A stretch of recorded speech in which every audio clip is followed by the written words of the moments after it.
We'll call this meeting to order here at 1:34. And it appears that we have a quorum, Rick. Okay, and so item 2 is approval of the agenda. Before I get a motion on that, I would just want to clarify that item 9B, the City of Fountain's request to join the PPRTA. We've had a request from staff to remove that item because that resolution was not passed by Fountain. So that is not something that we are prepared to discuss today. So if anyone who would be willing to make that motion, if you'd go ahead and make that amendment per staff's request. Recommendation on the motion for the agenda. I would like some clarification for item 9D Delta. It was a presentation that was requested by the Citizens Advisory Committee on traffic signal operation and transit operations within the city. I can have the city traffic engineer on standby to come and give that presentation if you'd like the full blown thing, or you can be available for questions, or you can just have his information in your packet. So I'd just like some clarification as part of the agenda, please. So to hear from the board, are there folks that would like to hear a presentation on that overview of signal operations and transit support? Or is that something that we have information in the packet for and we're fine with moving forward without that presentation? It's from the city point of view, I'm fine without the presentation, and since Dave is our newest member, but we can either do the presentation or you look at the slides and we're available for questions. That would be my input, but don't want. How long is the presentation? I wouldn't mind having a presentation. Okay. It's about 15 to 20 minutes. That.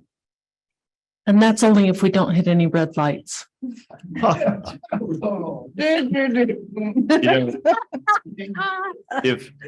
I don't know how long this meeting will typically go, if this is a pretty, I've heard the agenda is kind of light today. If Yolanda would like to hear it, I'll second that.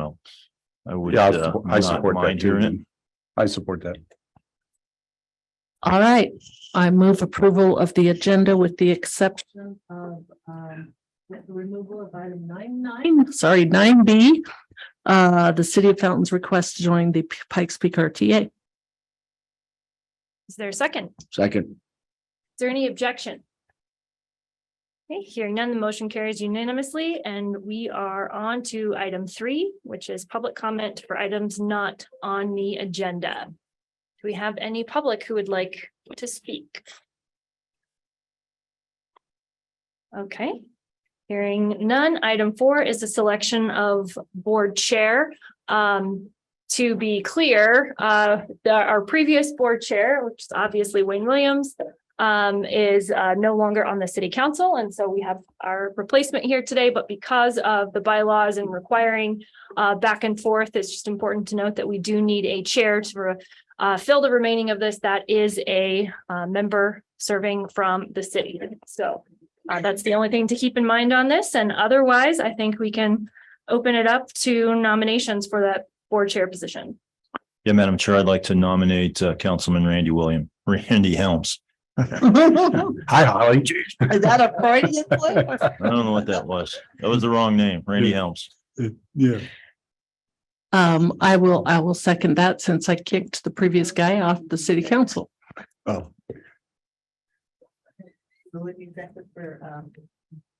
I think technically, according to Robert's rules, we do not need a second for a nomination, but I think it's clear. And Mr. Gerding. I nominate Dave Donaldson. Well, I appreciate that nomination, Raleigh, but I'm gonna decline it, and I'll pass. At my first meeting, I think that might be a little premature to jump in and run for chair. Okay. So are there further nominations, or are we ready to move forward? Okay, so all those in favor in electing Randy Helms as our board chair, please say aye. Aye. Aye. Any opposed? Okay, and that carries unanimously. Congratulations, Mr. Chair. Oh, well, thank you, I think. Carrie, so we'll just continue to move along as we were with item 5, approval of the minutes from the April 12th, 2023 meeting. First I'll look for a motion to accept, to approve the minutes. Commissioner Williams, so moved. We have a motion. Do I get a second? I second Second. And now up for discussion of the minutes. Any changes or anything to the minutes that you want to add or subtract? I do not hear or see any. With that said, all in favor, say aye. All opposed? There are none. The minutes are approved. Item 6, Citizens Advisory Committee report. I think Jim's here. Sir, welcome. For the third, I think we've been together 3 times now this week. Yeah, thank you. Yes. Jim Godfrey, Chair of the CAC. So at our meeting last week, I'll cover this pretty quickly. We reviewed Colorado Springs 4 contracts that they've got, no issues with any of those. Same with El Paso County, had 2 that we discussed and no issues. Manitou had a project that also included a line item transfer to cover a portion of their contract that's contingency. They have a city ordinance that the contracts have to have a certain percentage of contingency funds, and they did not have enough to do that. And so they requesting a line item transfer where the city is going to loan them some money in order to let that contract. If they don't need the contingency, they'll pay it back, and any balance will be paid back next year. And so we discussed that and had that, and we're okay with that. Make a recommendation. Then we also discussed, well, we banted around the item on your agenda having to do with Copper Ridge. The concept of reimbursing the Metro District for funding on the Powers extension. We did not receive the IGA. That's not ready. So we did not have an opportunity to get into that and make a discussion or have any discussion. So we don't have a recommendation for you on that. We did just kind of banter around the idea of the concept of doing that. And I'll tell you that the CAC, I think I can say this, and Larry back me up or change me, but I think a big concern, it's just public perception of contractor going ahead with the project, committing reimbursement of funds, and how that's going to work out, and what it's going to look like to the public. So, but we don't know anything till we get the details. So we'll see what happens next month, and we'll come back to you with our thoughts and stuff on that. And also board policy 33 was tied to that. And so we didn't obviously have that either. So I think that was everything we got to report. Thank you. Any questions from board members for Jim? Okay. All right. I'm looking around, and now we need A motion to. yeah, accept. I'm going to ask for the motion to accept the CAC report. Looking for the motion. Dave Donaldson, so moved.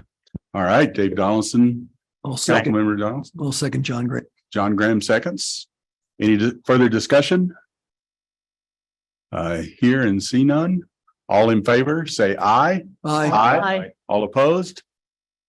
There is none. It Thank you. passes. Thank you, Jim. Up next, Lisa, with the monthly financial report. Lisa Corey, I'm the finance manager for PPRTA. This is going to be a 2-part report. So I'll start with the regular monthly financials. So I'm reporting the month of March. Our actual receipts was $12,840,327. We were above budget by $355,213. And if we look at the March comparison to March of last year, the collection was actually less by 1.2% than it was last year. Did anyone have any questions on that before I move to the next thing? I'm looking around, board members, any questions? Okay, The the next part is we're getting ready to do the budget amendment. This will be actually a 3-month process. So right now I'd like to just, I guess, figure out a amount that everyone is agreeable to. Then I will send out the carryover amounts for all the member governments to give me their allocations. And we would then have a final vote in July, right? Okay. So what I'm proposing is not raising the sales and use tax budget of 150 million. I think that that should stay the same. But we have excess revenue carryover from interest earnings from last year of about 5 million. And I think that we could conservatively give another 8 million in interest revenue for this year, totaling 13 million to be distributed as part of this budget amendment. Question? Yeah, so So how much Yes. does that leaves our reserve? It doesn't affect the reserve at all. So this is Okay. just the interest. Purely income. interest. Yeah. All right. I would be interested in doing that. Yes, 13 million. yeah, I did in the pre-agenda meeting, I did question this on, is this something we add to our budget instead so that we raise the 150 million? No, the answer is no to that, because it's just purely interest. It's just purely interest that will be distributed accordingly to the PPRTA rules. And will help out with the rest of the year. And would it be up to the entities to propose how they distribute their share, or would it be all maintenance or a mix of capital maintenance? It'll be split up exactly the same as any other part of the budget or amendment. So it'll be that 55, 35, 10. Okay. But then what projects people want to put that into, that's up to them. So that's what I'll be sending out the final amount for each member government to decide where they want to put that capital share, the maintenance share, where you want to put it. So in transit, yes. So the question I've got is on our agenda that shows the monthly financial report is just information, but actually we have an action. Tell me if I'm wrong. Isn't this an action item that we actually have to vote for to use the interest? I'm looking, I don't know if Jennifer's online or Rick. What? Yeah, I we think. did- Go ahead, I think Jennifer. This is Jennifer. This is Jennifer, and I apologize, board members. I'm out of the country and thought this could be an easy meeting today, and Shannon is there in my stead, but I am dialed in, so unfortunately I could not join Zoom via live feed. But I think the request that I'm hearing is just for staff direction, and this will be brought back as an action item with referral out to the member governments and setting a budget amendment for July at a future meeting. But Lisa or Rick could jump in if I've misunderstood that. Yes, that's correct. So we're just looking for a head nod, and then Lisa will send out the emails indicating the shares for each of the member governments to send that back for the June CAC and board cycle for workshops, budget workshops, and then July for the final resolution. Director Gonzalez. I was just gonna say, what was the proper, so is a motion still needed to add this to our agenda for next year, for next month? We will add it to both the CAC and the board. Okay, well, I'm supportive of this being added So next we're month. just looking for head nods or thumbs up or something. So I'm looking for thumbs up around the table. Any thumbs down? I don't see any thumbs down. Thank you. So good. There you go. All right, thanks. Yeah. All right. Anything else, Lisa? Nope, that's it. All right. Thank you. Moving on to item 8. 2023 capital maintenance and public transportation contracts. City of Colorado Springs is up. Gail. Mr. Chair, Gail Sturdivant, City Engineer and Deputy Public Works Director for the City of Colorado Springs. As Mr. Godfrey mentioned, the city has 4 contracts for your consideration this month. The first one is a maintenance contract for the communication circle wall replacement. There is a map showing the location of this project. We have a retaining wall that's failing that supports the roadway in this area. We've gone through the engineering piece, issued a request for proposal, had 2 respondents. Langston Concrete is the apparent low bidder in the amount of $970,473. Questions on that item? Any questions from the board? I see none. Okay, moving on to contract number 2, another maintenance related project. Again, there is a map provided in your packet. This is the Galley Road Bridge over Sand Creek. This would provide preventive maintenance repairs plus some necessary repairs that were identified in our biannual bridge inspection program. The city used their on-call contract with our emergency bridge repair for Wildcat Construction, and that would be in the amount of $917,446.92. I will mention this is not the same project that's on the city's A list. This is a maintenance effort, bridge maintenance effort. The city's bridge A-list project has very similar name. It's Galley Road Bridge over East Fork Sand Creek. So 2 different bridges, same road. Just want to make sure that was clear. Questions on that item? All right, moving on to item number 3, another bridge maintenance activity. Or this is actually a bridge replacement. This is for the Hunter's Lake culvert replacement. There is a map located in your packet. This is located directly to the west side of the Colorado Springs School. It is a corrugated metal pipe culverts that are failing. It's going to be replacing those with a concrete box culvert to sell. The city had obtained HUTF funding for this bridge and partnering that with emergency bridge funds. We went through an IFB process. We had 5 respondents. The low bidder was Ability Design Build.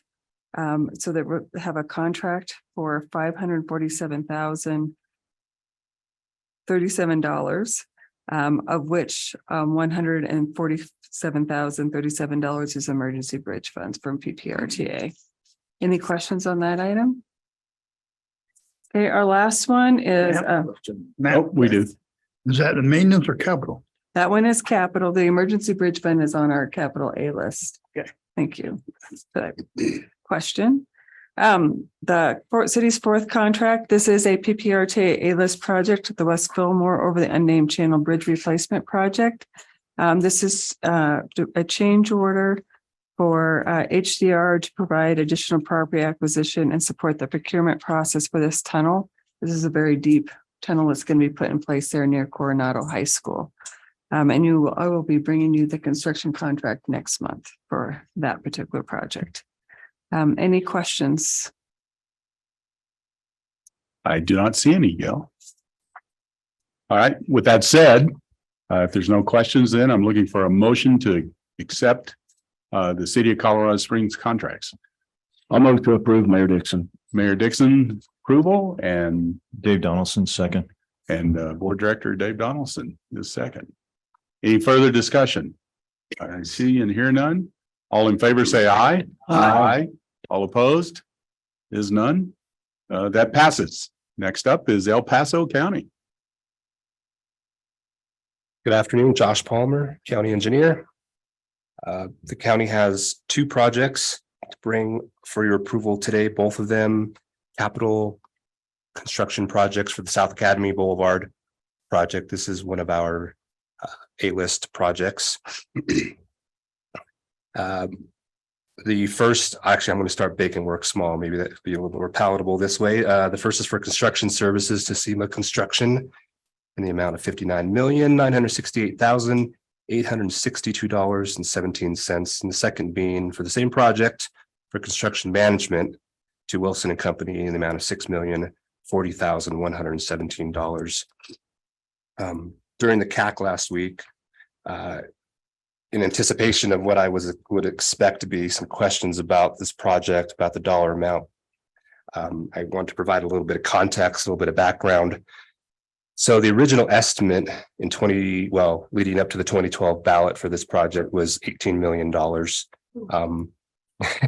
Since then, a lot has changed, a lot outside of our control.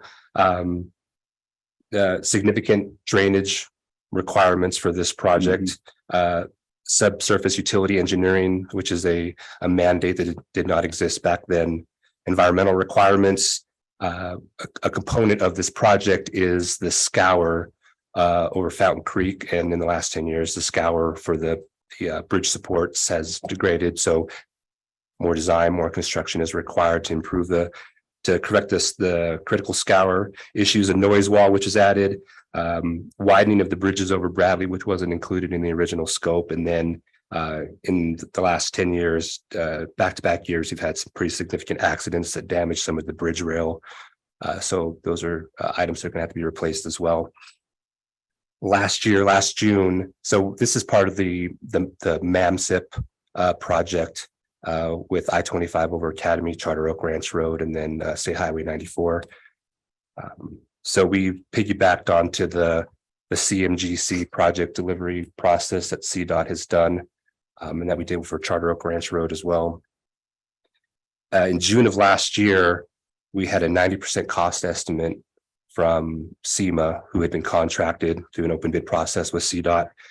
And the estimate for construction alone last June was $66.4 million. So realizing the significance of that dollar amount, we de-scoped, did some value engineering, and we were able to save $11 million in scaling back some of the scope of our work. Unfortunately, in the last year, we then lost $4.6 million to inflation for the exact same unit prices. So 2 steps forward, 1 step back. The county, over this last year, we've seen across the board 24% increase in costs.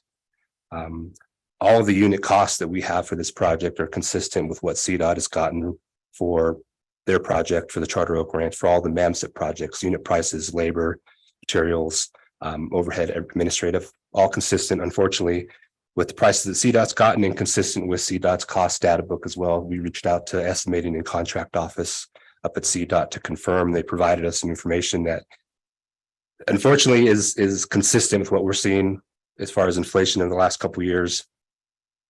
They are seeing 20 to 25% across the board, with some specific items like asphalt, labor, fuel, and steel increasing by as much as 30%.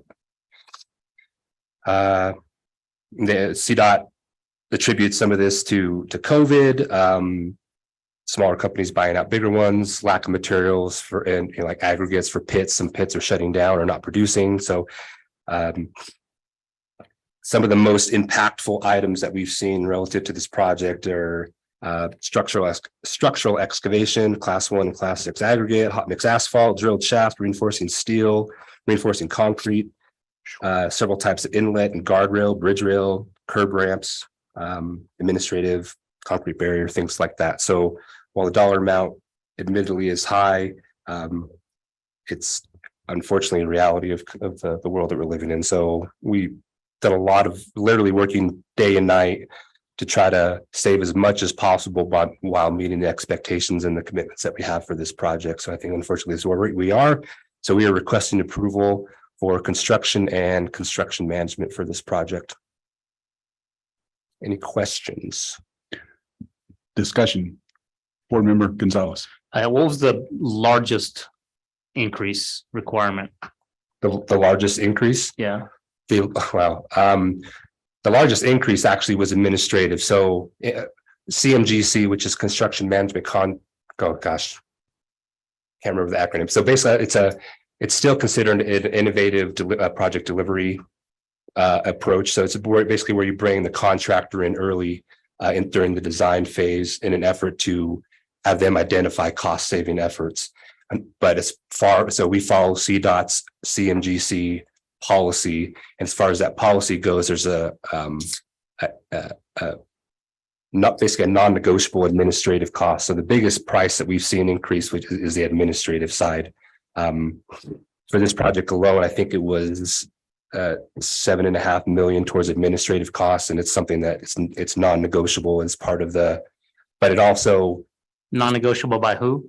The state? By state, by us, by anybody. Now, the idea is, well, then you save because the cost that would be then typically what happens with unit prices is there's administrative costs that are baked into your unit prices, concrete, asphalt, demolition, clearing and grubbing. There's administrative costs that are built into all unit prices.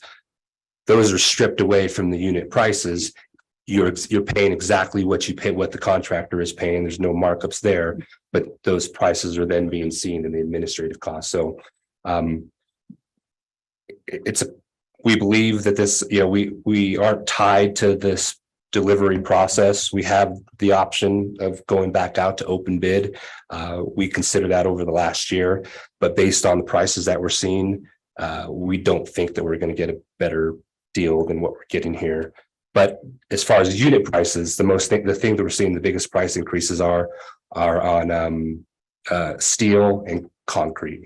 Those are ironically not asphalt, at least not for this project. I know there was some concerns about oils and the Suncor fire and things like that, but we haven't seen much price increases as far as petroleum-based products. But concrete and steel, those are big ones. What was you said there was a mandatory requirement cost increase? What was the requirement that was added or changed?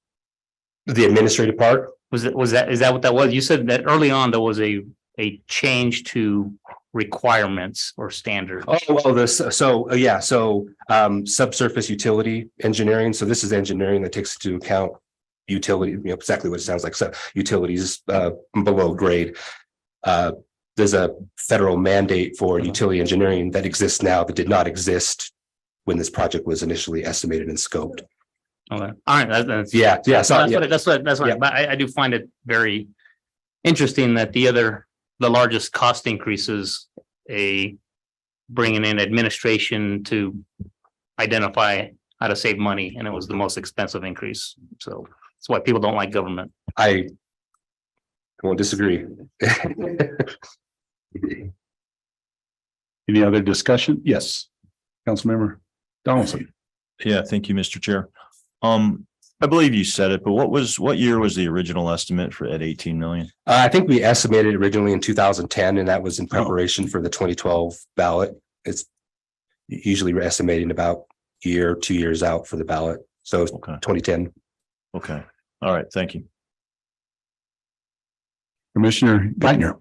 Thank you. Just to follow up a little bit, I really appreciate the thorough explanations there. It sounds like there's a lot of moving pieces in terms of additional requirements needed, as well as inflation, all kinds of pricing and regulations. But to Commissioner Gonzalez's point on that administrative cost, have we done an ROI on that process at this point to find out it's supposed to save us money, but have we been able to do anything to identify whether it truly is with those increased costs? We have, and so we've done a side-by-side comparison with unit prices for recent projects that we have, and we're actually getting a cost savings on comparable unit prices. So if you were to take a regular bid build design or design build project, and your unit price for concrete was for RCP was $100 a linear foot, we're getting it for $87 a linear foot, because that administrative and overhead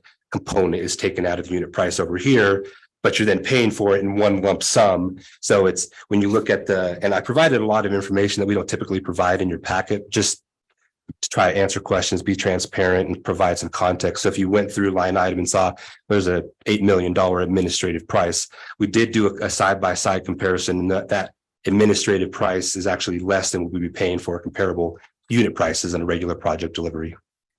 Do you have a percentage on that of what the savings is? An overall percentage? No, we have individual ones, and I could provide that later if you'd like. Okay. I guess we could do a summation. Sure. No, just kind of an interesting. So it is still cheaper to have it broken out that way, which is good. That's what I was ultimately looking for is it actually saving money, or is it, not saving us money? So it is still saving us money, even though that administrative cost has gone up. And I'm going to take a stab that administration cost may be going up because of a lot of the labor laws and all kinds of things that are just making labor very expensive in Colorado. So no, but that's helpful because that answers my question overall. Thank you. Thank you, Vice Chair. Any other discussions? All right, then I will look for a motion to approve the contracts for El Paso County. Commissioner Williams, I will move approval. Second, Kara Geithner.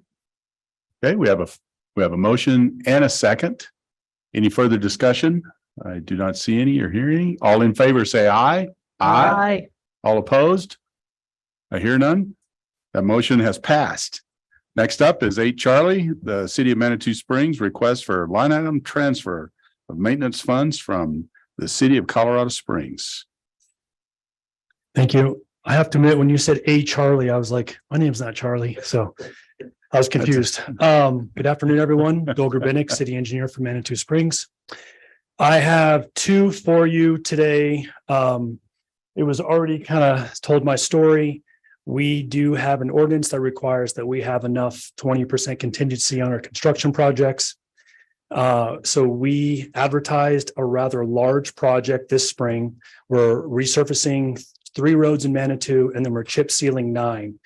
And in order for us to get all this work done at once, we got real aggressive and we were a little bit short on the amount of funding we needed. So we reached out to the City of Colorado Springs, asked if we could get a 2023 loan to pay them back in 2024 so that we could do all this work. And again, the benefit to us is that we have a contractor come in once, do all this work efficiently, and we get good prices, one mobilization charge, and then they're out of town, and then you all can come visit us and come visit our new smooth roads. And so that's kind of what these two things are for.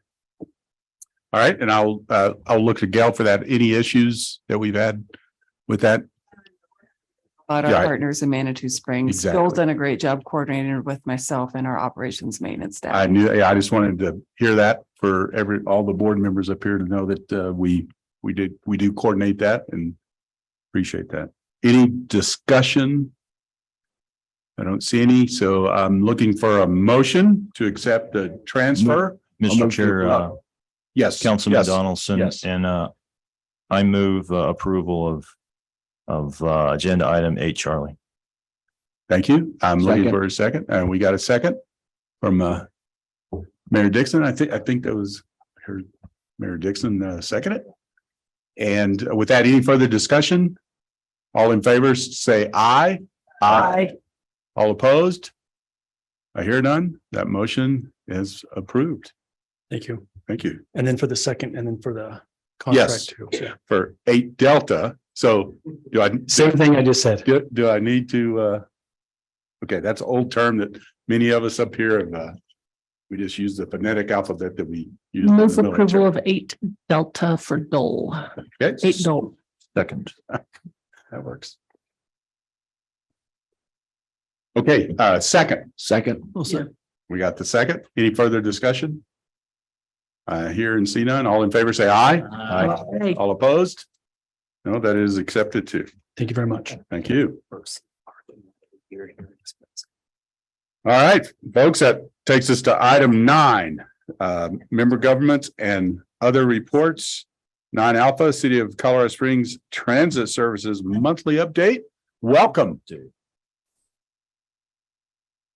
Thank you, Chair, Vice Chair, members of the board. My name is Lan Rao, Acting Transit Services Manager. In your packet is our regular monthly report for the month of March. We are a little behind in terms of getting the ridership, so it's 2 months in rear, the information. There is a table on page 30 in your packet. This is basically the annual information from 2019 through 2020. Page 60 or? Page 60. Yeah, there you go. Yes, thank you.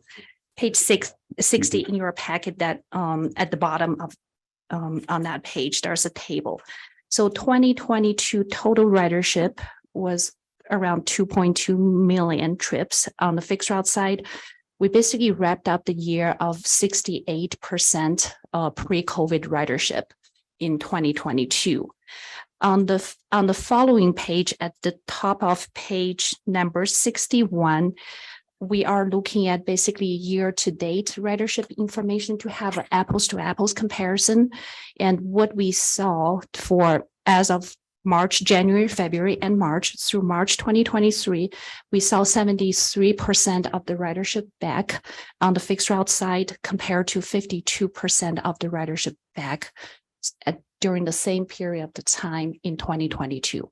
So there's still a lot of work to do in terms of bringing the ridership back, but we are happy with the trend. I also would like to highlight in your packet, the transit highlight section of the ZEP. We are doing a celebration for our downtown shuttle program. As you recall, this program was started on May 22nd last year. So we're still in the first year period of this program. It took a lot of team effort from city engineering and many other divisions, really under Gail's leadership. We put the program together and we are formally launching the program at its 1-year anniversary. I just sent an invitation to Rick without explaining what it is right before the meeting. So I'm hoping Rick can forward that information to you. So you are invited to this event and we're very happy that we're able to pull this off. Since we are talking about the ZEP celebration, we included some information. When we first started the program in May 2022, the ridership was low, but that's only a few days in May. The first full months in June 2022, we saw a little over 4,000 ridership in June, and we saw over 10,000 ridership in March this year. So we're happy with how the ridership has been growing. We also look at the efficiency of the program. In 2022, the highest ridership per hour was 4.66 rides per hour in 2022, and we saw 4.91 in March this year. So the efficiency is also coming up, and we're also tweaking the program in this latest spring service change. We're cutting one peak bus during the peak hours without cutting the frequency of the program. So we'll continue to monitor this program and bring back more updated information once we have it. And you're all invited to the event. Also in your packet is at the board's request last month about Senate Bill 23-213. This bill has officially failed. It's been canceled. Yes, but the information is in your packet. Yes. Yeah. And it may still be relevant next year. It will come back. Yeah, Yes, the work is still no doubt. there. they'll bring it Yes. back. But I do have a quick question. So did I see something about, are we going to do like we did last year? Maybe it's too early to talk about it. August, free Yes. free rides in August. Is that? Yes, that is correct.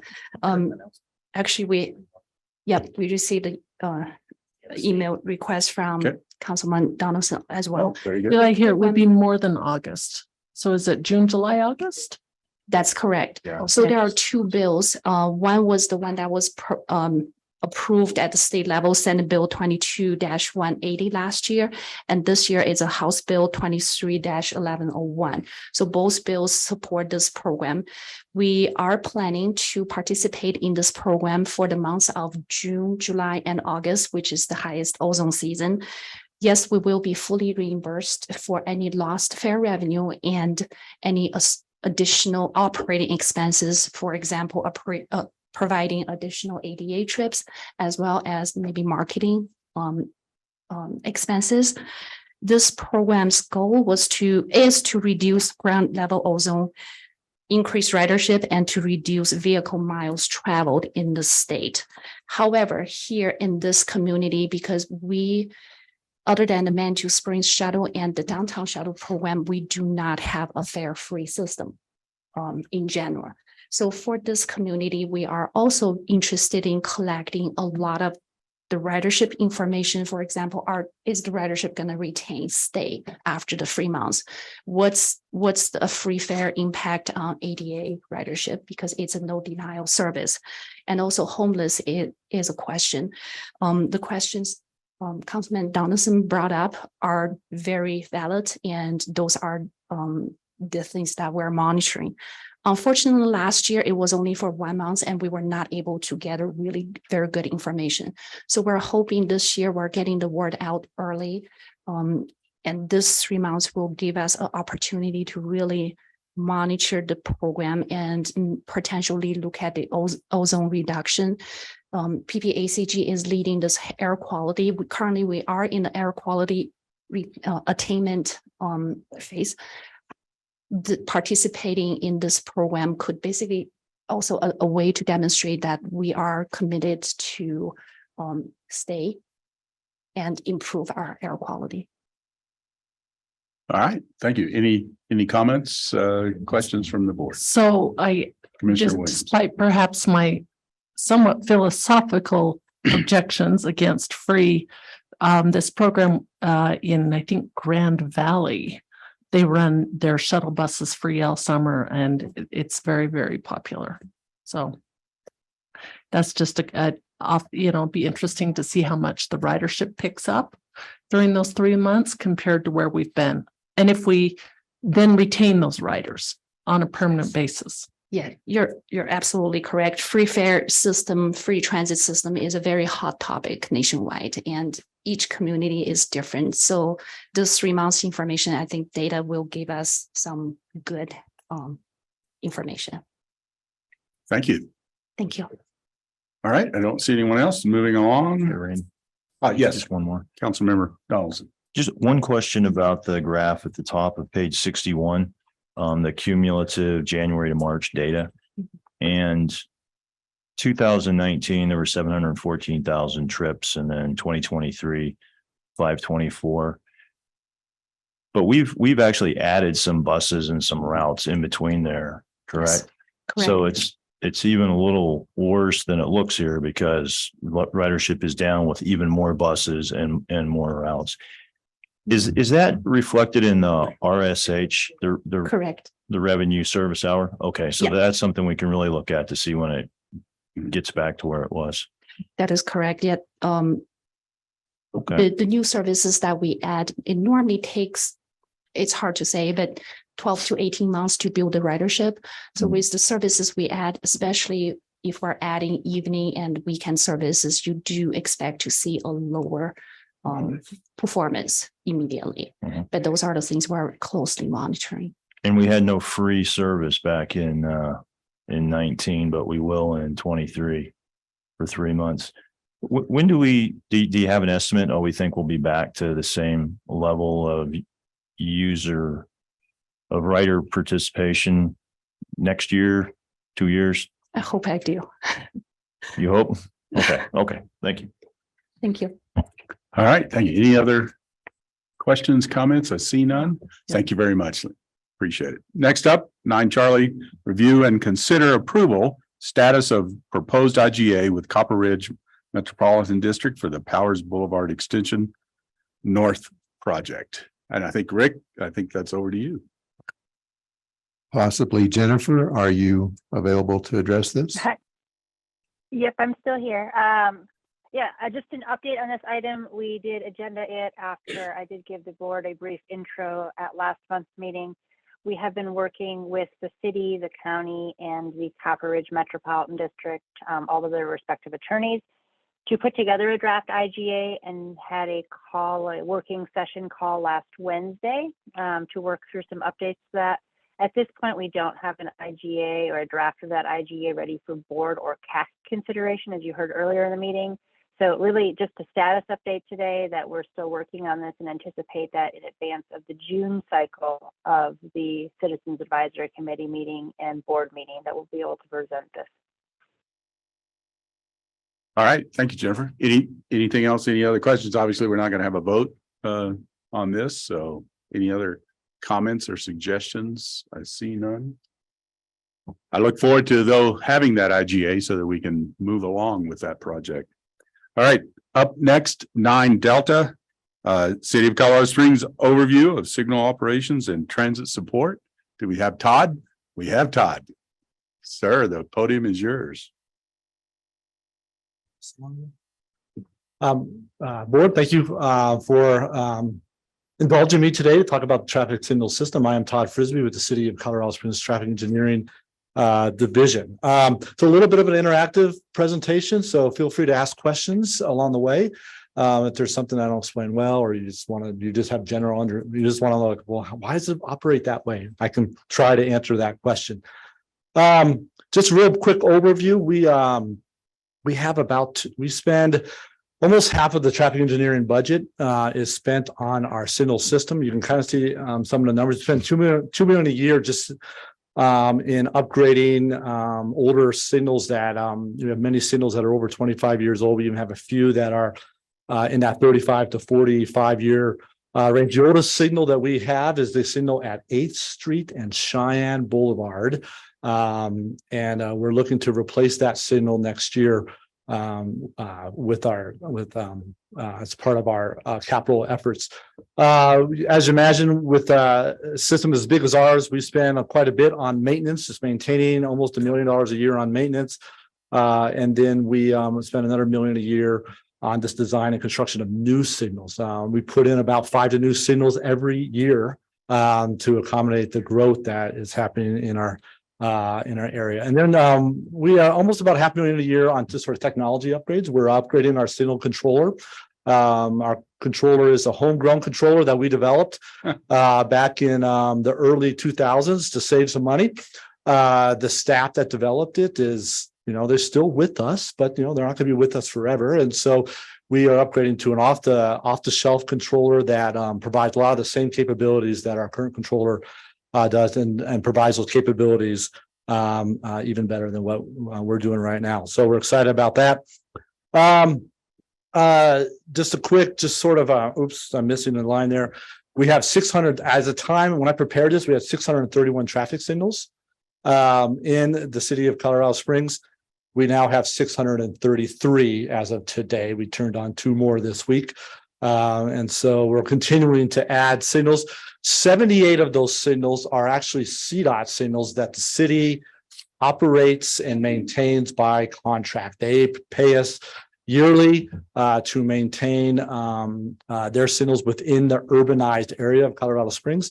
We also have one El Paso signal that we also operate and maintain, primarily because it's stuck between 2 city signals. And so it just makes sense for us to operate and maintain that. And we do have an IGA with the county to provide that service. We work with our county partners a lot, providing some technical assistance from time to time, and as they deal with issues that come up in their systems. School flashers are part of our purview. We have over 180 of these, 128 ITS monitoring cameras. Those are those cameras you see that are providing. Go online, you can see an image of those cameras. VMS boards are throughout the city, and then it's all connected to one central location called the Traffic Management Center. If you've never been to the Traffic Management Center, it's the building on Colorado Avenue, just down the street from us. Here, everything comes back into that building. We have communication to every signal in our system. We have communication to every flasher, school flasher, every camera, every VMS board, and it all comes in through fiber optics and radios. And I always tell people that when a signal goes into flash, we know it's in flash before we even start getting calls, and we're already dispatching a technician to deal with that issue. It's a pretty sophisticated system. If you ever want to come by and see the Traffic Management Center, I'd be happy to give anyone a tour. It's sort of like a little CSI kind of thing. We're not really spying on people, but we see what's going on around the city. Let's see.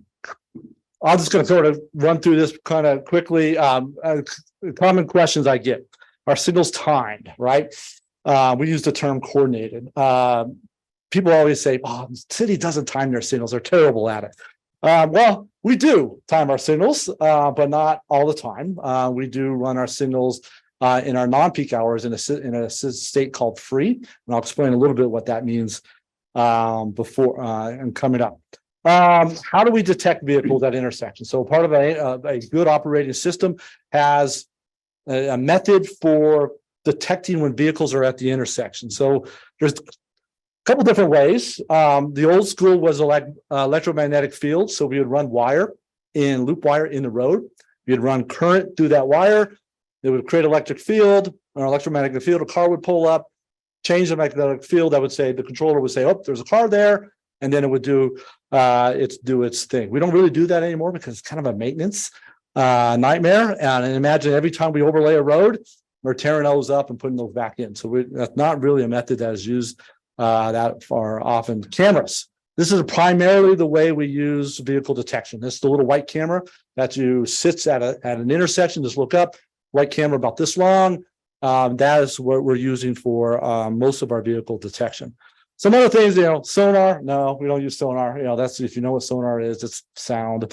Radar, radar is one of the ways of the future. Radar and LiDAR actually are sort of the way of the future. We are evaluating different radar and LiDAR systems right now to upgrade our detection. Provides a lot more flexibility, is a lot more reliable than our camera system. Weight, I always get this, do our intersections, detection based on weight. No, they're not. We don't have weight sensors in the road to detect cars. And then almost the biggest question I always get: if you flash your lights when you pull up to this intersection, does it change the signal? Any guesses? Well, your slide says no, so. Oh, it does? Okay. Oh, you're ahead of me there. Yes. So no, it does not. Yes. I must question you, just a couple quick questions. Sure, So sure. the El Paso County signal in the middle of the city, is it Barnes and Asta Bluff? No, it's actually on Palmer Park between Powers and where the old Kmart was. Sure. Yep. Right there. There's a little signal right there, Okay. just stuck in the middle of between two of our signals. And so All right. we take care of that. We take care of that. And I am just curious. I drive a little Kia Soul for a few more weeks, maybe, Okay. and it doesn't appear. Can your lights or cameras pick that up? What color is it? It's red. Okay. No, we have trouble sometimes with dark vehicles. Okay, because So- perhaps I'll say sometimes I either go a different way on Sundays or I ignore the red light. Okay. So, but I won't tell you where I'm at. Do not. You know what? Well, if it's sometimes contrast is hard for some of our video detection. So Okay. but so a red car, if it's darkish, can have some difficulty. It's not like I'm turning Jamboree to Academy or anything dangerous. Okay, perfect. Yeah.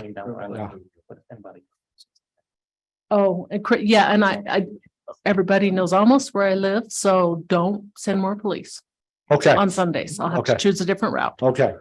I'll keep that in mind. Real quick, so we time our signals. I mentioned this in different ways throughout our system. Pre-timed is primarily downtown. So if you're a frequent downtown user, are you all aware of the trick on how to get to downtown as quick as possible? All right. So they're all pre-timed. When you're driving down a corridor, right? Say you're down Wasatch, and you're making the greens, and you get to Pikes Peak and it turns red, turn right. And then because then the east-west will all turn green, and then when the next time you hit a red, turn left. And it's called the Z movement, and that'll get you through the downtown. So anytime you hit a red or a red, turn right, turn left, and yeah. So that's the Z movement. That's my little trick, my little advice, to help you out in the downtown area. Free. Okay. The other way we operate our signals is free, and this is what I mentioned earlier: is that sometimes in the late hours of the night, like 8 p.m. to roughly 6 a.m., what we do there is we rely on our vehicle detection. Is we sit the green in red, or sit the main street in green, and then when a car pulls up, if it's been green long enough on the main street, then it will service the vehicle on the side street. I think you probably all, if you probably all experienced this both in the positive and the negative way. The positive way, when you pulled right up, it turned green right away for you and you went. The negative way, you're driving along at 9 p.m. along Union Boulevard, and I'll admit Union Boulevard is the worst. You're driving right along, and a car pulls up, and it goes to red, and you're like, ugh, and that car turns right. We're running a signal in free operations at that point. We have some fixes on the way that hopefully can address some of that frustration. And then the main way we operate our signals, and this gets back to what I mentioned earlier, during the peak hours, during the busy hours, 6 a.m. to 6, sort of roughly 8 p.m., we run a coordinated system where the cycle lengths on our intersections are all the same. And green time on a side street and on the left and side street and left turn movements may vary based on demand. And any leftover green time on those movements goes back to the main street. And so a lot of our major corridors are operated this way. And I'll tell you, it's difficult sometimes. And there's a lot of factors that impact coordination, which I'll talk a little bit about that. Just a little more about coordination and what that means is that if we have a fixed cycle length, okay, so say your cycle length is 120 seconds, every intersection in that corridor has that same cycle length. And the way what you're trying to create, and this is what this graphic shows, is these bands of green through our intersections. And so you can imagine you start one intersection at time 0, and then based on the posted speed limit, say it's 40 miles per hour, it takes you time X to get to the next intersection. We offset the green at that intersection by that amount X. So you leave that intersection at time 0, the next intersection at time X turns green. So in theory, you just progress through the next intersection. I say in theory because a lot of things impact that. The PED call. If someone's trying to cross the main street and there's a PED call, you have to give that PED enough time to get across that main street. It's usually a pretty big distance. And so we have to provide a longer green time on the side street, and that impacts your band through that. And so that impacts detection failures. Video cameras are notorious for having some, not notorious, but they do have issues. They get hit by lightning. They just go bad. They get moved, sometimes, they can get moved. And so those are things, detection failures can impact our signal coordination. And I'm sure you've all experienced that where you're like, why is that left turn arrow going on when there's nobody over there? It's probably because we have a detection failure. And as a safety feature, we're, the signal controller is saying, I haven't seen anybody over there in a while. I'm just going to give the green, no matter if there's a vehicle there or not, because I don't know if it's the vehicle there or not. So those are all safety features built into our system. I mentioned this earlier. Detection is, you can see these are cases where our detection didn't pick up these vehicles. One is low light, dark cars. I mentioned equipment failures. There are all kinds of things that impact our detection. I just want to transition quickly to transit system and how we maybe in the future can operate our signal system to provide transit system efficiency. And so one primary way is through what they call a queue jump. And a queue jump is where a dedicated lane is created for the transit vehicle. You could also use the right turn lane in these cases. And in this case, when a transit vehicle is detected in that lane, that gives that transit vehicle a priority. So they would get an indication that gives them a head start of so that it gives them a head start of the traffic. If you had a separate lane, it allows them to bypass the queue of traffic. So this is a way to sort of enhance transit efficiency in a corridor. We don't have any of that in the city right now. But as we look at different transit options like BRT and some of these things, these are things that our signal system can currently accommodate given the right conditions. So, and we actually do have one location where we kind of had this. It's currently we're just in the process of reactivating this as Mountain Metro is reintegrating or has restored service on Austin Bluffs Parkway, but at the interchange of Union and Austin Bluffs Parkway, if you've been through that interchange and gotten off on the ramp, there's a little cut through for a bus. And so when a bus is there and detected, a special indicator gives that bus the opportunity to get across that road prior to the start of the other vehicles making the left turns at that intersection. So we do have this somewhat operating on Austin Bluffs Parkway. Any questions? Next time you go through that interchange, just take a look and you see this little slip ramp that comes off the ramp. a couple things that we're doing that are new.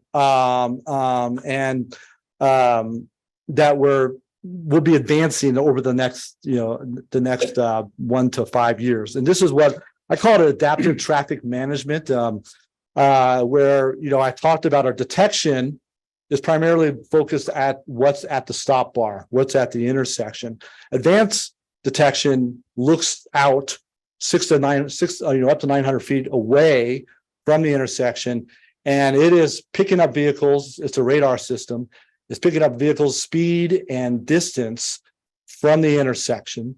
And we have these sensors on all the approaches. And what the advantage that does, it tells the signal what's approaching the intersection, and how fast it is approaching. And so, and knowing that information, the signal can make adjustments to its timing to accommodate what's coming at it. So we've phase one is that we've put in about 200 advanced detection sensors across or at 200 intersections, over 800 sensors at our intersections. And the goal here is in this first sort of phase one is to operate our signals during the off-peak times. These are that free time, that time between 8 p.m. and 6 a.m. And the idea is, and the example I like to give is, say you're at the intersection of 31st and US 24, and it's 9 p.m., right? And a vehicle pulls up to that on the side street on 31st. Well, with advanced detection, instead of immediately serving the vehicle on 31st and causing the traffic on Cimarron to stop, it's looking ahead. It's looking in both directions and says, oh, I see a group of vehicles coming this way. I see a group of vehicles coming this way. They're going to be here in time X based on their speed. I'm going to hold that car until those vehicles clear, until there's a sufficient gap where I can service that car and not stop the traffic on the main line, right? And so we've done this so far on US 24. And some of the things that we see, there's this thing called the dilemma zone. A dilemma zone is that situation when you're driving and you turn yellow and you're like, do I speed up or do I stop? Right. And so most people in Colorado Springs, I think, speed up. And so this idea would be it eliminates cars in that dilemma zone. So they don't have to make that decision. So that's an important safety feature. So they're not running red lights or hitting or braking hard, and it reduces stops. So it improves the efficiency in of those single. I do have a question, Todd. You brought it up. So on a yellow light, are all yellow lights the same length time? No, great question. No, it's primarily based on the speed of the road. So they range anywhere from 3 to 5.5 seconds. Okay. So the higher like Powers Boulevard are going to be in the 5 to 5.2 range. Minor Street, the side street may have 3 seconds. Right, so it's all, Yeah, go ahead. And I was going to Commissioner Gonzalez. ask that question at the end because there was rumors and that at the ones that have the red light cameras, somebody put out that they had timed them and they were not all the same, not related to the speed of the 45 or 55 or 35, but whether they were on a red light or a regular one. So I hope you can say that was disproved, or if it was true that it was fixed. I remember that article. That reporter sort of threw me under the bus a little bit on that. Yes, no. So in that case, we did when we went back out, we looked at the yellow time, and it was a little bit short for that road. We did adjust it, to what it should be. So we're constantly looking at that. And yes, go ahead. I was just going to ask, with all of the, advances in technology, we're talking about stopping and speeds. Do you have the ability to adjust based on weather? Because obviously, most of the time in that dilemma zone, as you called it, it's going to depend if there's ice on the road or not, whether you decide to stop. So I was just curious if that is contemplated at all. Not right now. No, in phase one, we have not contemplated that thought because. And what the way the advanced detection works, it learns what a gap is in flow. And and makes decisions. So yeah, if the weather has affected speeds to be slower, then yes, it may see more gaps and allow more traffic to go through. But that's maybe phase two, which is what we're talking about right here. Yes. Thanks, Todd. Which intersection was it? The one you talked about where it was short? It was Woodman and Tut, I Woodman and Tut. believe. Was Woodman- was there only one? It's whoever put the latest red light camera. I think it was Woodman and Tut. So And it was only that that one direction. intersection? No, I mean, it was only one intersection that had that problem. Yes. So anytime PD wants to put a red light camera, we go back and review our yellow times.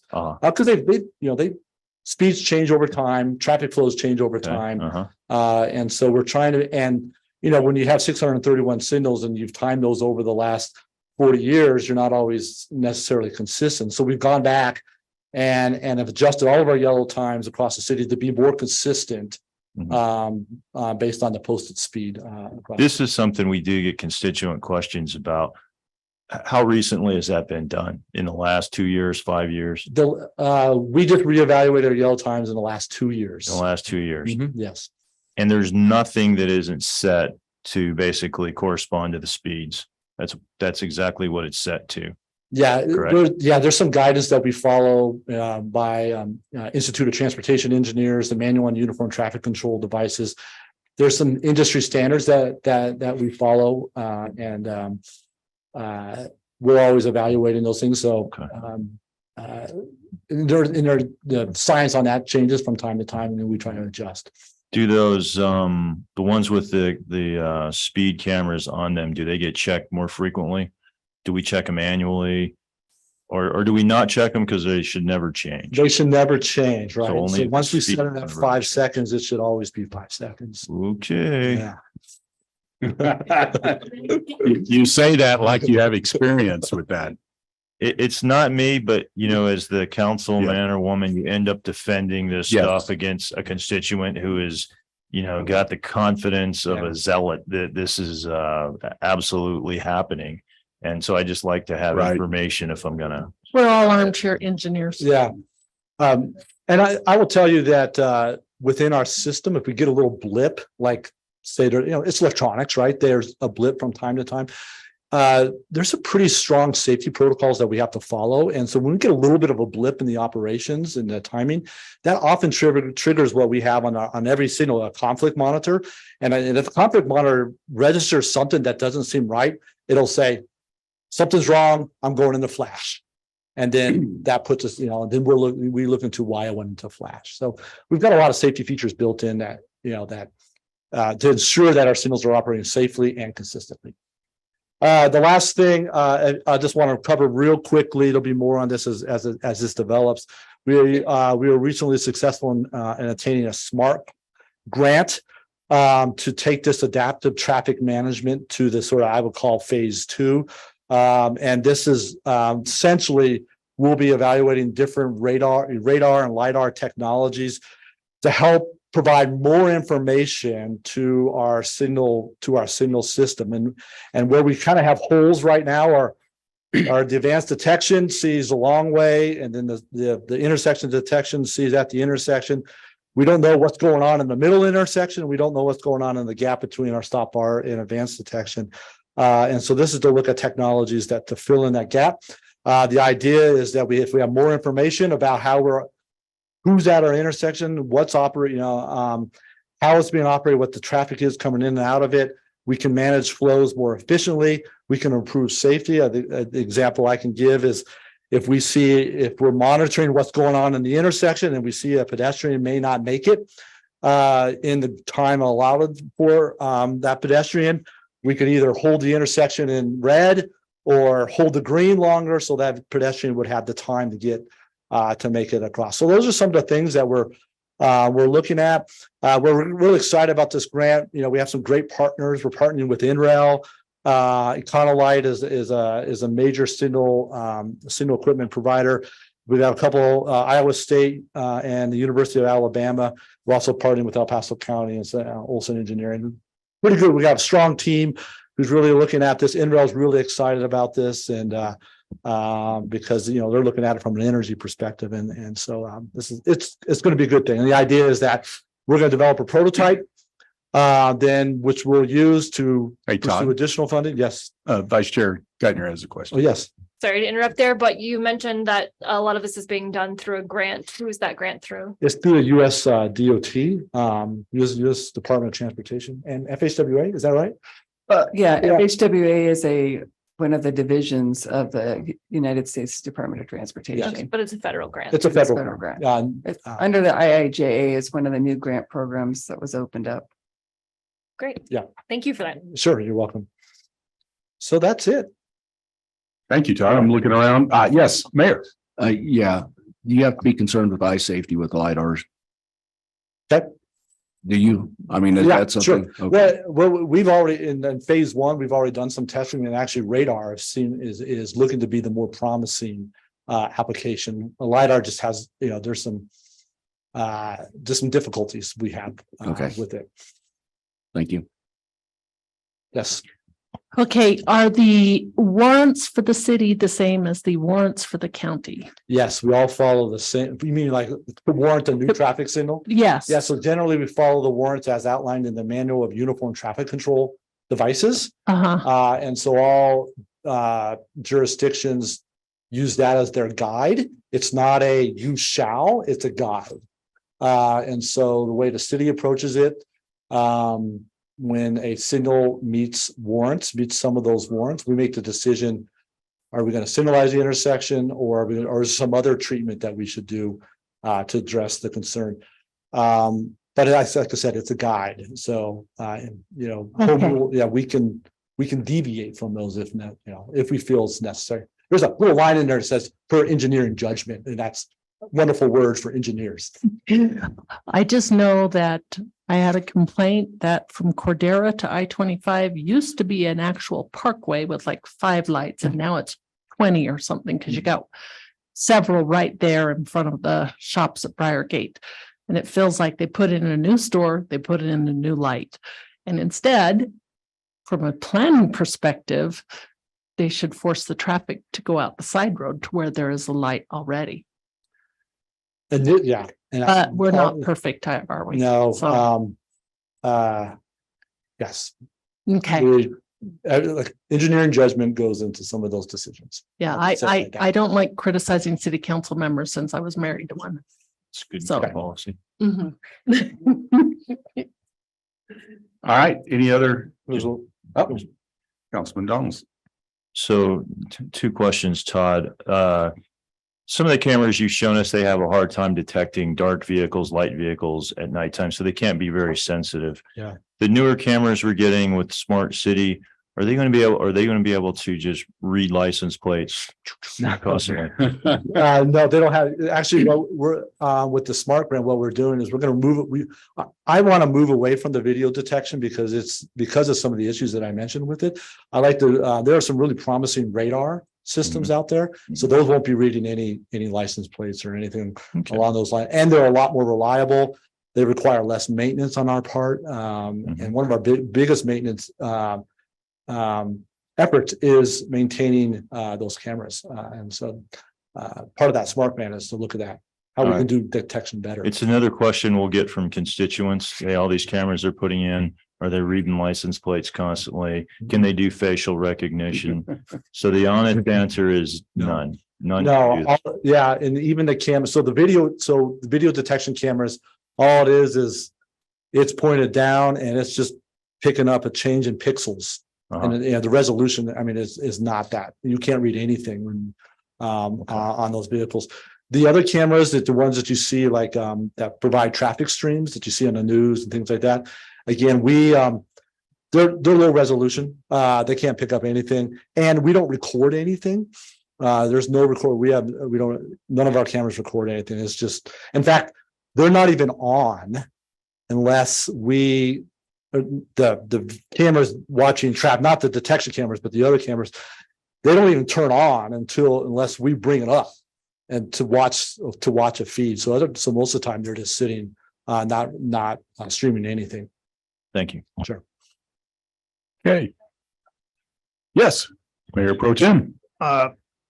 Fortunately, we don't have no traffic signals in our big town, but we were talking about putting one in. Uh-huh. And two questions got to me on Woodman and Black Forest Road. Mhm. You have a radar, you have a traffic system that takes, if people don't violate. Yes, the red light. Yeah. But I've actually personally sat there and I saw that thing blink, flash on, and there's been nobody in the intersection. Yeah. So which intersection? Woodman and You know, Marshall? Black Forest. Black Forest. Go back to that earlier comment about the, it wasn't Woodman and Tut, it was Woodman and Black Forest about the yellow time, the discussion we had. So I will say the red light camera program is run by the Colorado Springs Police Department. They review, if it did flash when no one was there, they review every picture, every ticket, and then make the determination whether to issue a violation or not. But so that's, I don't know. Beyond that, I don't know much else. About And that. the other question was, man, does that little cameraman take my license plate and all that stuff? You know, you already answered that. So, Yeah. all right. Thank you. Yeah, so I'm going through those are all going through PD. Yes. Thank you, sir. Yeah. Any other questions? All right. Yeah. Okay. All right. Thank you very much, Todd. Thank you for your time. Yep. Take care. Have a good day. Oh, I had one more, but I covered it. No, that's all right. All right. Next up is City of Colorado Springs with the trails. Yeah. Mr. Chair, this is Gail Servant, City Engineer and Deputy Public Works Director for the City of Colorado Springs. On the phone, I also have Emily Duncan. She is the Trails Development Coordinator. We put together this memorandum as last month. I heard that upon review of the PPRTA annual report, there were some questions about the status of 4 trail programs. I believe it was the Sin Trail, Templeton Gap, Shooks Run, and Rock Island Trail. I went ahead and put together this memorandum with the remaining budgets for each of those trail programs and provided a better update.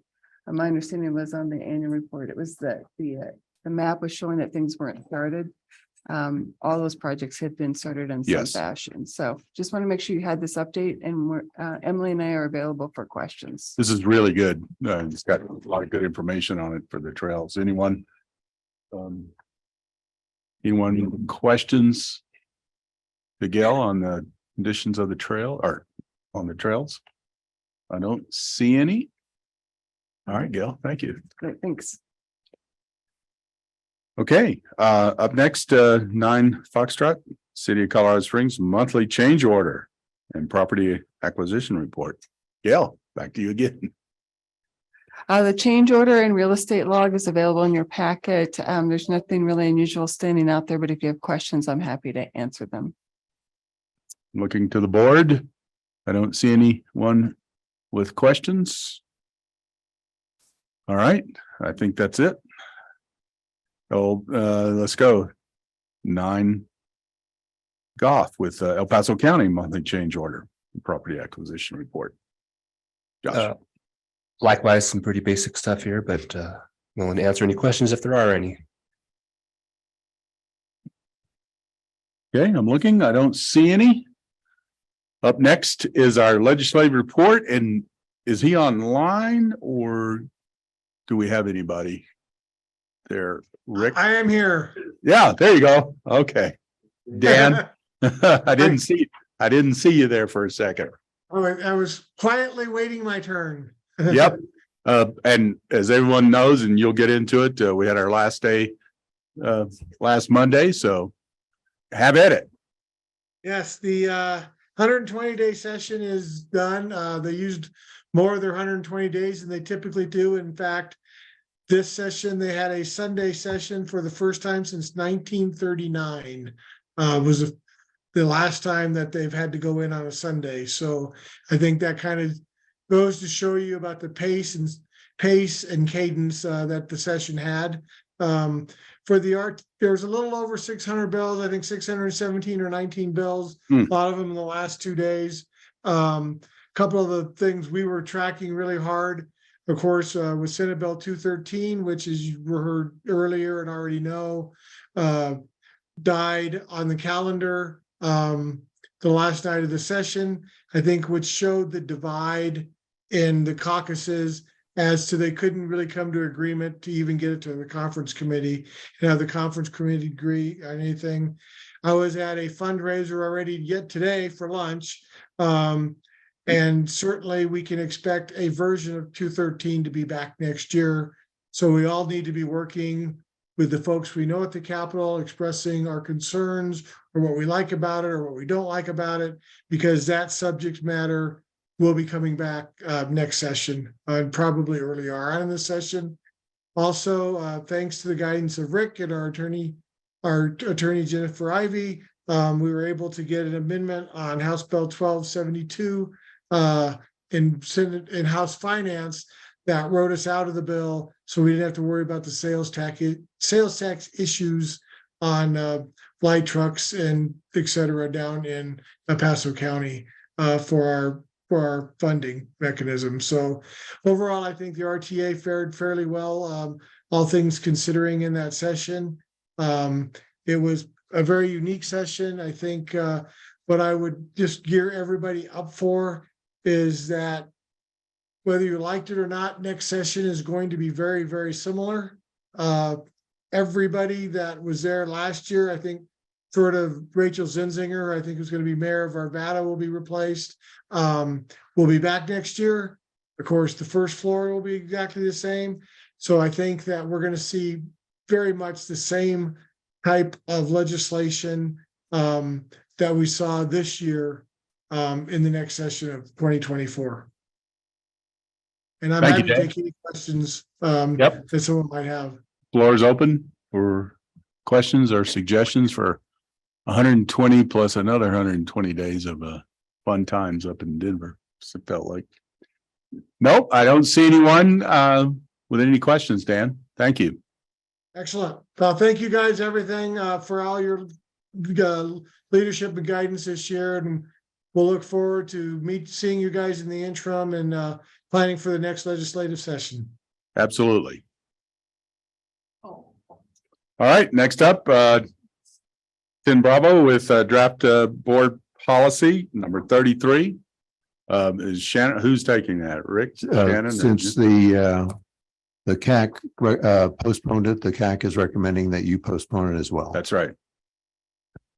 Any concerns over that? We'll postpone it till the next meeting because it was postponed in the CAC. Yeah. All right. I'll move we postpone. All right. Mayor Dixon moves to do we need to vote on that? We do need to vote on that. Okay, very good. Very sharp there, Mayor. Second. Second, and we have a second from Commissioner Williams. So all in favor, say aye. Aye. All opposed? I hear none. The motion has been approved. We will postpone it till the next meeting. All right, we're moving quite along. There was some discussion about whether or not we needed to go into executive session. And Shannon, did you want to discuss that? Thank you. Hi, everybody. Shannon Johnson. I'm Jennifer Ivey's partner here, helping her in person today while she is in Ireland. Jennifer sent a memorandum to the board. I think it was 2 weeks ago now, week and some change. So if there are questions on that item, we are happy to facilitate that discussion in executive session. I have no substantive updates on the content of that memorandum today. So really just happy to answer any questions. If there are no questions or the board otherwise does not see the need for an executive session, we don't need to hold one. I would recommend we not go into executive session on this since there's been no update since our last meeting. And we can, matter of fact, I would like, if he wants to, with Councilmember Donaldson to get with individually and get some of the detail and stuff on that more than what the memorandum is. So anybody? Okay, I see none. So we will not go into executive session, which leads us to item 12, member announcements. And I will start with Mayor Carpenter. Yes. Sir. I'm going to send my resignation from the Pikes PPRTA. Tonight, I'll finish my last meeting as the mayor in Raymond, moving in a little bit of a different direction, but still staying tied with the town, but not in the government as on the board. Well, thank you, Mayor, for your participation. You've been on for the last RTA for 10 years. 10 years. I was just gonna say for the last 2 years and plus, 10 years and then on the cat for, I don't know, 3 or 4 before that. well, you'll certainly miss your experience. Do you have a replacement yet? Not yet. Yeah. That may be done this evening, but you will see. You'll be coming back for his helmet though, right? His hat, hard hat? Oh, Yeah, we have to Do that. We gotta do that, right? Yes. Okay, all right, you gotta come back for that. That's the official piece, the picture and the hard hat. Right? I'll do that. And I just hope it wasn't my nomination for the chair and our new chair that's.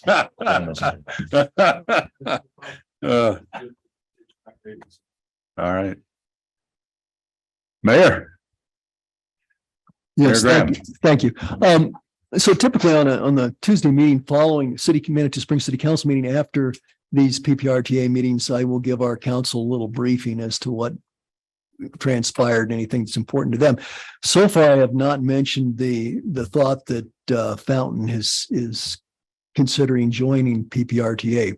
Although I did put that on the agenda for next week. And partly that was in anticipation that Fountain would be taking action last night, which they didn't. But still, Manitou will be discussing this next week.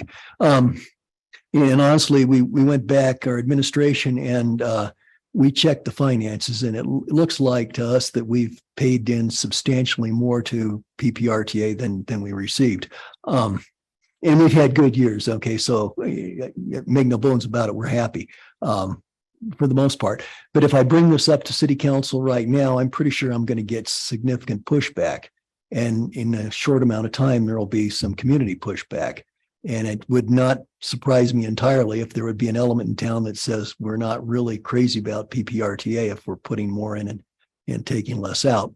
I do understand the importance of collaboration. I think this, the business of communities working together is very significant. So I guess what I'd like to do is think about maybe there's a more equitable way to arrange things. I've given a little bit of thought on this. I've tried to think about it from the perspective of the smaller communities, the larger communities, and I clearly don't have an answer.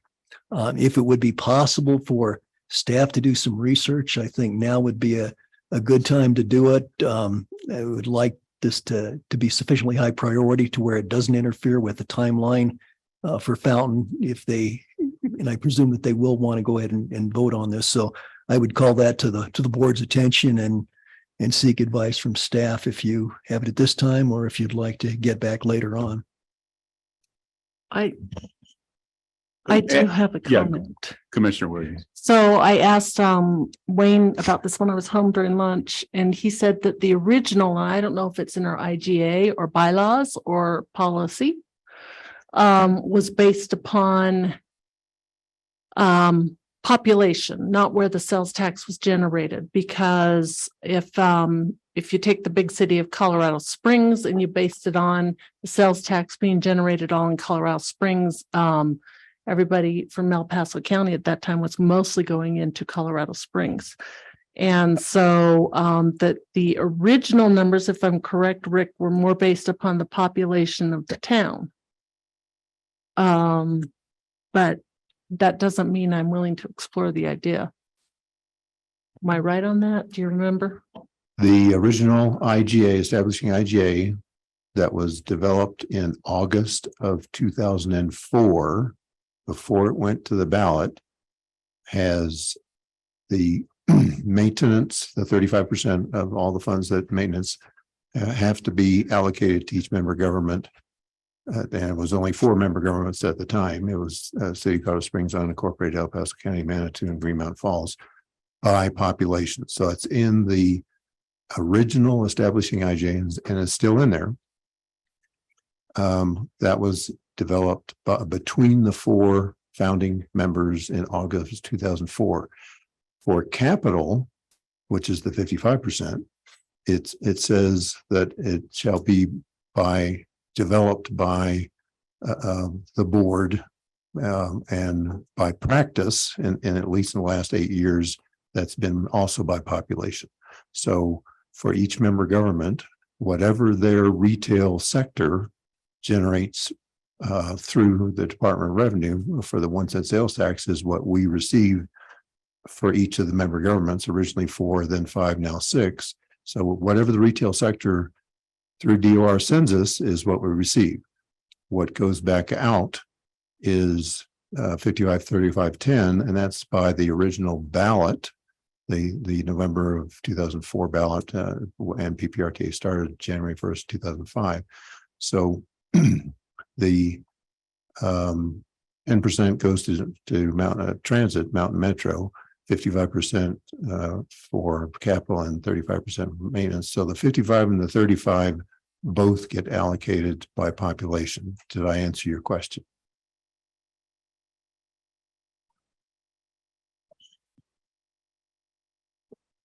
Yes, I think it did. So if a retail sector of a certain member entity can generate more than what that entity receives back in population by its population percentage of the entire pot, or vice versa.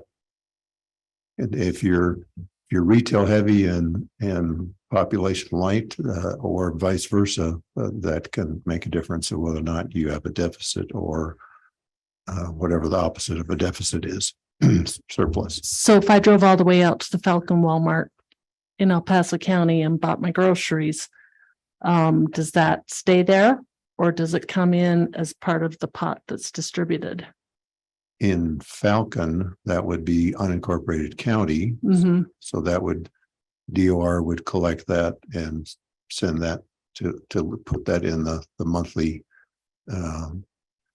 direct deposit that comes to Lisa or comes to the bank. Okay. All right. Got it. I would recommend that we do let the staff look at this and come up with some recommendations, some options and recommendations, and then we get a further discussion in our next meeting. That would be, yes, Vice Chair. And I'll just add one other thought here is that I appreciate the discussion. I would just encourage everyone to keep in mind that this is a regional approach to transportation, and that, you know, if we all look at this from the perspective of giving in and getting out and all of those things, we start to lose that regional focus. And certainly in those cases, then we could each just have our own text and we wouldn't, you know, but having this collaborative approach, because I think we recognize the connectivity is important to all of us. We can't necessarily, you know, members of those who live in Colorado Springs or unincorporated El Paso County or other jurisdictions can't necessarily easily access Manitou Springs or any of the other locations without us all having a robust transportation system in the region. So that would just be my only thing as we think about that, as we start focusing in on you know, too many of those things, we may lose the ability to make sure that we have good regional transportation everywhere. And certainly, you know, we have all different types of member jurisdictions who land all different places on that. So I understand that the conversation has to be had. That's just my my kind of thought here. So I represent El Paso County here. I recognize, though it pains me sometimes, how important Colorado Springs transportation is. I drive on Colorado Springs roads every day. Darn right. And you know, so that's just something I just, you know, thought I'd mention to let's make sure that we do keep that as a piece of the conversation as we talk about those things. Mr. Chair.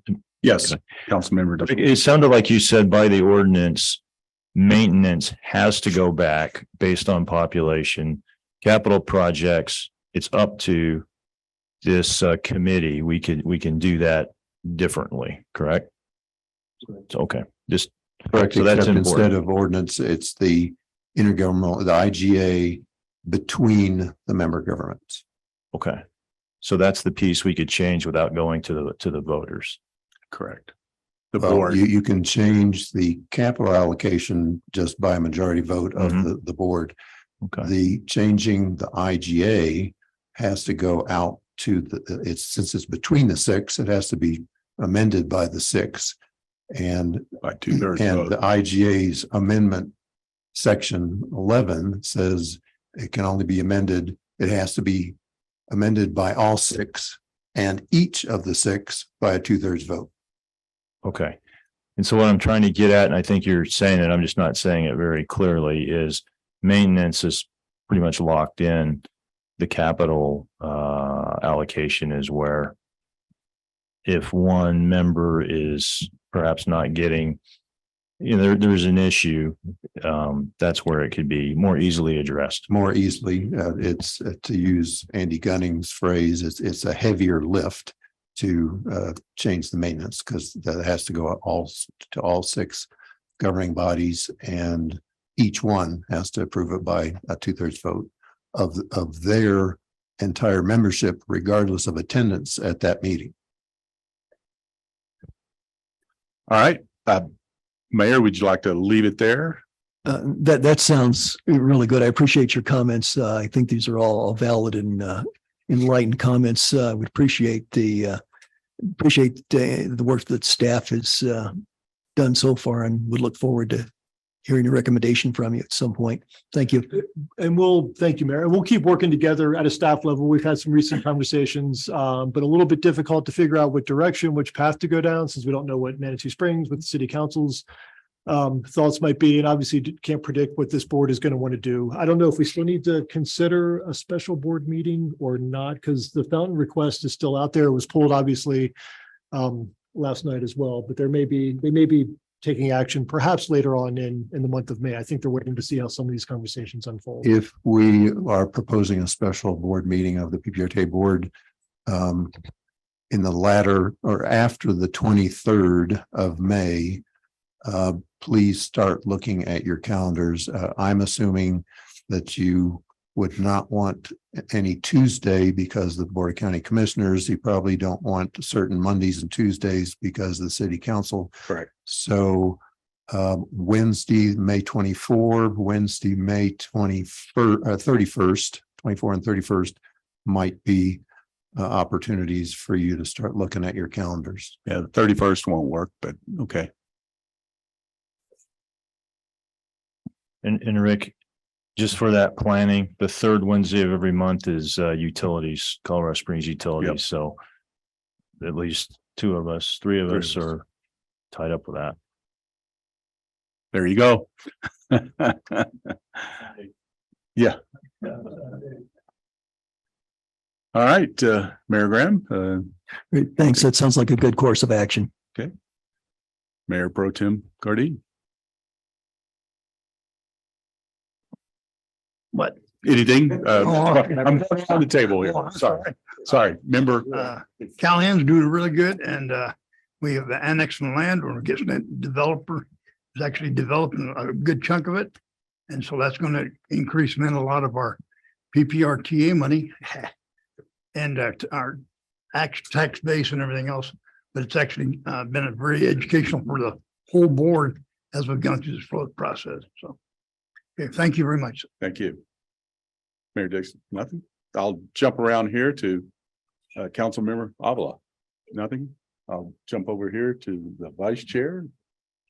I just wanted to point out for those who may be paying attention to our El Paso County meetings that we are in a Commissioners on the Road series, which is we're just taking our board meetings on the road, trying to get them out to various different places in El Paso County so that we can be accessible to citizens, and that, they may not have to drive an hour or whatever it is, however far they typically are from those meetings. So we had one in Manitou Springs. We were very grateful to be hosted there. And so the next one coming up, I believe, is Lewis Palmer. Remind me the date. It's 2 Tuesdays from now. I'd have to look at my calendar. I will get the date. But so there's one coming up at Lewis Palmer, but May 23rd is in Calhan at the fairgrounds. So I think that one might after that. Yeah, Lewis Palmer is in June. Okay, so yes, the next one is May 23rd in Calhan. So we look forward to seeing all of our Eastern El Paso County residents. And I've already set the standard pretty high for the mayor of Calhan, that we have to be honorary citizens for the day, and not buttons, but maybe, I don't know, whatever cowboy hats or whatever they hand out in Calhan.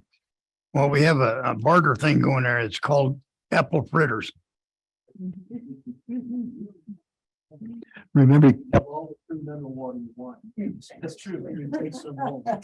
You know, if you fly into Pago Pago, their specialty is banana fritters. So just in case. All right. Yeah. And our newest board member, Councilmember Donaldson. Thank you, Mr. Chair, and I look forward to working with all of you on this commission. The work is important. That's why I wanted to be on PPRTA. So thank you for having me here. And one announcement, just because I found out this morning, it's maybe the word hasn't gotten out. Not this Friday, next Friday, 10 a.m. is the Peace Officers Memorial at Memorial Park here in Colorado Springs. So please, let others in your office know. It's when we're going to recognize police officers, deputy sheriffs who've lost their lives serving their communities. Thanks. Thank you. And I did get clarification on that as well. So I believe Deputy Peary would be honored this year. Deputy Herrera is not honored till next year. CSPD is in charge this year and El Paso County is in charge next year. Good. So I'll make sure to put a little reminder on my calendar. Thank you. Commissioner Gonzalez. Sir. All right. Myself, I don't have any, I don't know whether to thank you for voting me in again as the chair of PPRTA, but I think Carrie's happy to here. So had a few minutes to. all right. Around the room again, any other thing, Rick, Shannon, Andy, Gail, Josh? Anything in the back? Don't see any. With that said, we are adjourned.